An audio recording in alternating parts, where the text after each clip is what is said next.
আসসালামু আলাইকুম everyone, welcome back to my channel ours time. আশা করি আপনারা সবাই ভালো আছেন। আলহামদুলিল্লাহ আমিও ভালো আছি। আজকে নিয়ে এসেছি খুবই মজার এবং জনপ্রিয় একটি রেসিপি, হাঁসের মাংস ভুনা।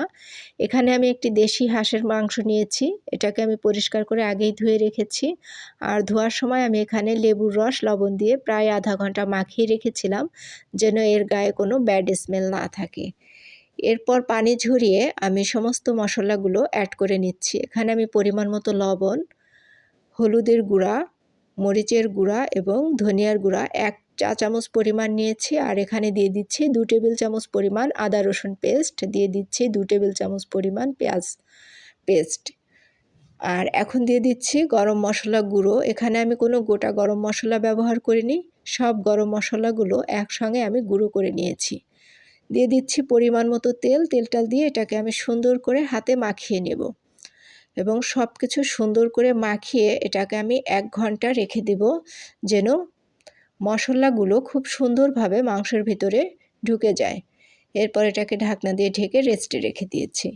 ফিরে এসেছি 1 ঘন্টা পর। আর মাংসটা আমি প্রেশার কুকারে রান্না করব, যার জন্য আমি প্রেশার কুকারে পরিমাণ মতো তেল দিয়েছি। এখানে আমি 1 কাপ পরিমাণ তেল দিয়েছি আর এখানে 2.5 কাপ পরিমাণ পেঁয়াজ ব্যবহার করেছি।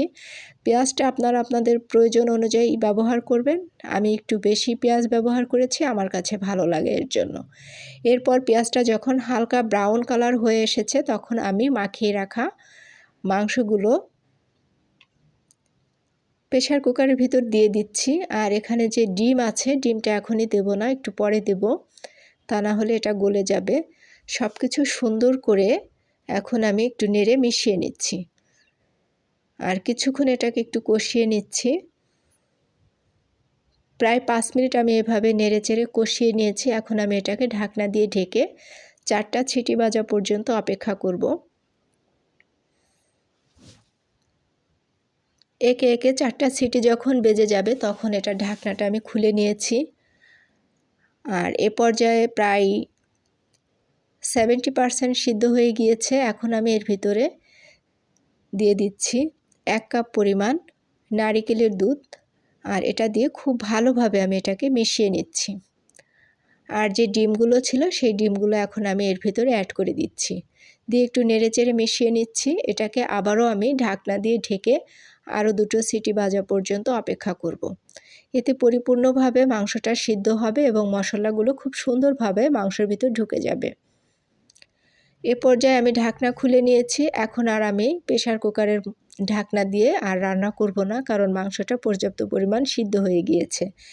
এখন আমি এর ভিতরে 1 টেবিল চামচ পরিমাণ গরম মশলার গুঁড়ো অ্যাড করে দিচ্ছি, দিয়ে এটাকে খুব সুন্দর করে নেড়ে চেড়ে এটার থেকে যখন তেলটা ভেসে উঠেছে এ পর্যন্ত রান্না করে নিয়েছি। আর রান্নাটা কমপ্লিট হয়ে গেলে আমি এটাকে সার্ভিং ডিশে সার্ভ করে নিয়েছি।